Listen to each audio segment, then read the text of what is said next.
Paul Lisnek is here once again. We have Paul, a lot to get to tonight. Yeah. Starting with the breaking news here with Madigan's sentence here for many. The duration of that was the surprise. What was your initial reaction? Well, look, he's in his 80s, and so the notion of him getting a long sentence means that he may never see outside of a prison cell again. We'll see. But that being said, he had an iron fist hold on the state of Illinois for nearly 40 years. And a jury found that he abused and committed a lot of crimes over that time. He didn't agree with that, but that's what a jury found. And today, I think the fact that he testified, never admitting that he had done anything, today the judge said to him very clearly, your testimony was nauseating, you clearly lied, you're a liar. All those meant it wasn't going to go well for him. So in the end, he ended up getting 7.5 years.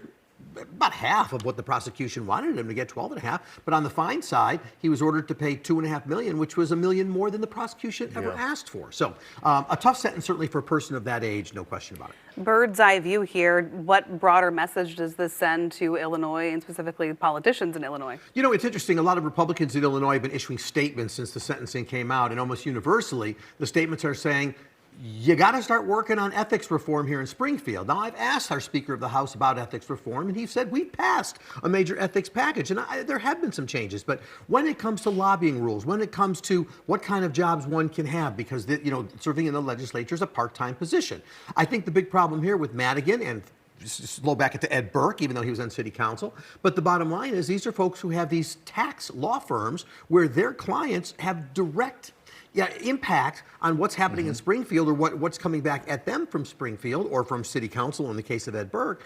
And you just can't have that appearance of impropriety, although they claimed I never did anything wrong. Juries found it differently. Maybe the message, Jenna, is that legislature, city council, and the state, for that matter, will take a look and say, you know what? We just have to tighten this up because this is just too much. He reports to prison in October. We'll see what happens October 13th, between now and exactly then. 4 months from today. Now, he could, by the way, he could go in earlier if he chose to. That would be his choice.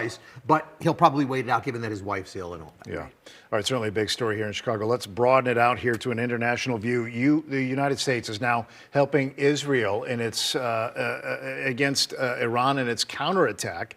Talk to me about what you foresee as far as U.S. interests are concerned. What are the stakes here for us? So this may get messier before things happen. Remember, we were in discussions with Iran to work on some sort of 60 deal. days. It ended yesterday, right? Exactly. And one of the concerns when Israel did fire at Iran, sort of triggering this initial situation, one of the things that President Trump sent out in a truth tweet or whatever, but he basically says, this ammunition and stuff, my words, but hey, we're helping Israel get this stuff to get it. And so sending that message to Iran, who obviously reads what he's saying, sort of put us in the crosshairs because now Iran has been saying, and now the U.S. must pay a price. So I don't know, I'm not president, but maybe it wouldn't be a bad idea if we kind of were quiet about whatever help we're giving and what we're doing, maybe work behind the scenes a little bit.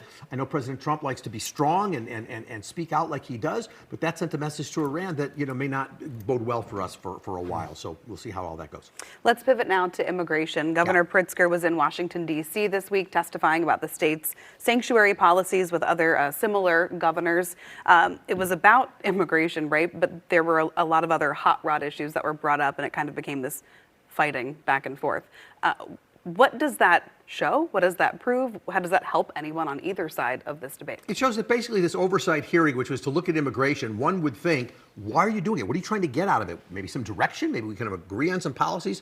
But really, most of it was just the members of Congress, Republicans, yelling at the Democratic governors who were there, the Democrats trying to make their own points. And in many cases, you had Republicans, mostly Republicans, because they're opposite sides, basically saying, I reclaim my time. Every time any of the Democratic governors, including Pritzker, would start to speak, they'd cut him off. So I'm sitting and wondering, what are you trying to gain here? It's just political points for whatever purposes you have, be it the 2026 election, be it just for your constituents, but you're obviously trying to make these arguments. It did get off the path so many times, we're asking all of the governors about things that had nothing to do with immigration. That's when you know a lot of this is just personal political attacks. And Pritzker had his moments with Congressman Ray LaHood and Congresswoman Mary Miller. There were some tough moments there. That was political. That wasn't about immigration policy. Speaking of political attacks, California Senator Alex Padilla had a skirmish with the HHS Secretary's security.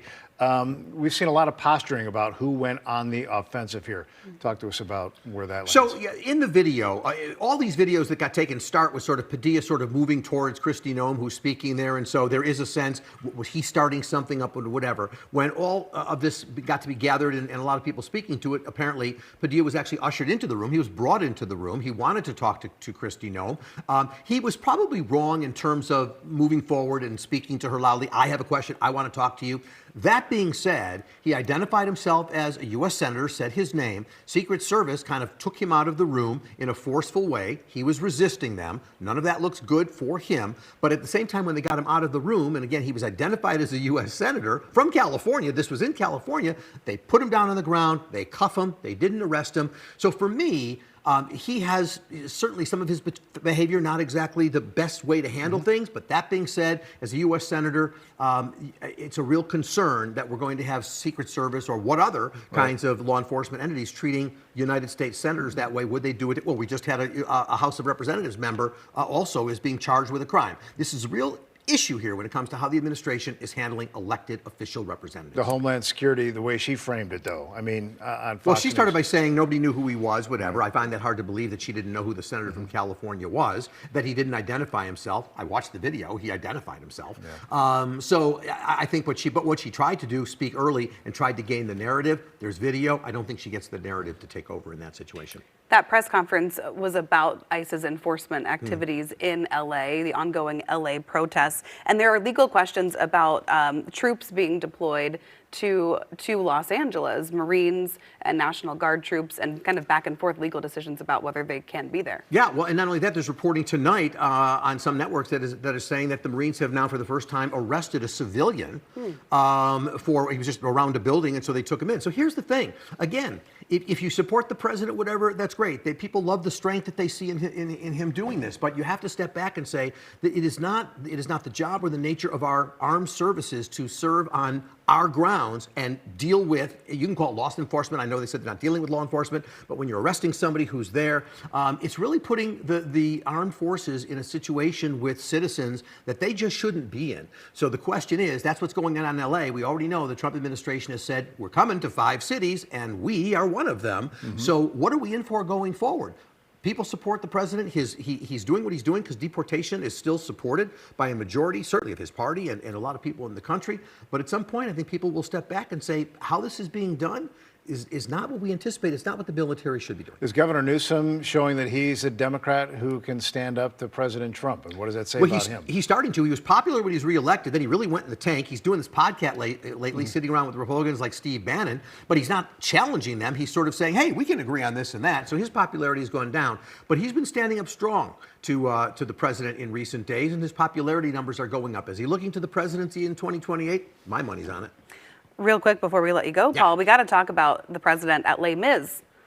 And the reaction to him. And of course, as you know, the Kennedy Center having lots of trouble with renewals. Les Mis was scheduled. It was a fundraiser for the president. People paid as much as $2 million to sit in the booth with him. $1 million didn't get you that close, and then 500,000. But it was also open to the public. So there were people who happened to have their tickets for Les Mis that night. The president entered. We've seen on the video lots of cheers because his supporters were there, but lots of boos as well from people. And probably one of the most intriguing sights for people who knew he was going to be there. It was well known, but a series of drag queens came in, dressed in full regalia, and came into that situation, obviously to make a point. The bottom line is the president can have a fundraiser. Kennedy Center is this public area, and people have the right to speak their piece, and they certainly did. All right, give us a preview of the show this weekend. So this Sunday, I'm going to be joined by Speaker of the House, Chris Welch. We're going to talk about the transit problem and other budget issues in the city. We'll see how they're doing in there. And then also Congressman Darren LaHood, who I just mentioned, since he had that confrontation, so to speak, with Governor Pritzker. I'm going to ask him about it and what that was all about and what he was after.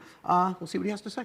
Must see Sunday TV. morning at 9, as I know you'll be watching. Yeah, of course. Thanks, Paul. I'll call you, Ray. Wake you up for Father's Day. For Father's Day. My Father's Day gift to you is I'm calling you to wake you up. That's quite a gift. I'll try not to unwrap it.